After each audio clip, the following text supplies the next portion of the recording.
Денеска православната црква ги празнува преподобниот Павле Исповедник патријарх Цариградски и преподобниот Варлам Хутински чудотворец.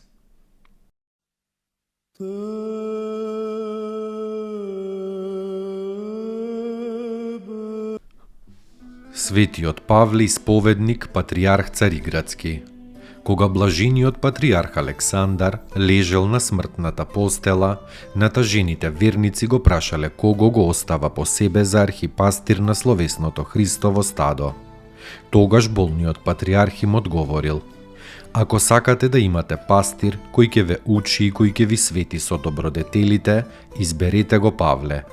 Ако ли пак сакате само да имате личен човек и однадвор украсен, изберете го Македониј. Народот го избрал Павле. Тоа не им се допаднало на еретиците ариевци и не му било право ни на царот Констанција, кој во тоа време бил во Антиохија. Наскоро Павле бил симнат од патриаршискиот трон и заедно со светиот Атанаси Велики избегал во Рим, каде што и двајцата, папата Јулиј и царот Констанс, убаво ги примили и ги поддржале во нивната православна вера.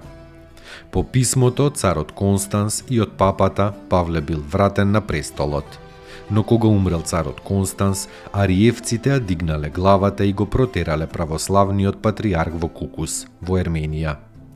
Светиот Павле, служејќи еднаш света литургија во прогонство, бил нападнат од ариевците и го удавиле со омофорот во 351 година. Во времето на царот Теодоси, во 381-та, неговите мошти се пренесени во Цариград, а во 1236-та во Венеција, каде што се наоѓаат и сега. И неговите сакани клирици и секретари Маркијани мартири, наскоро по својот патријарх пострадале.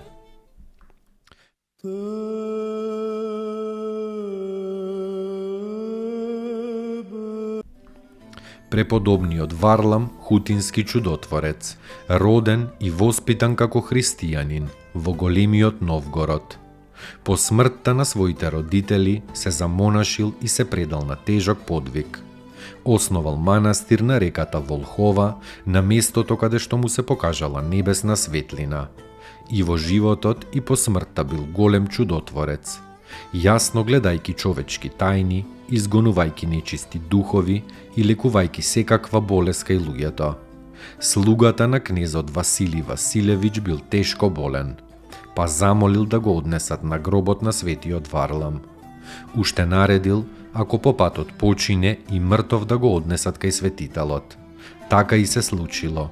Тој умрел по пат, но и мртов го однеле во манастирот каде што оживеал. Станал и се поклонил на гробот на светителот.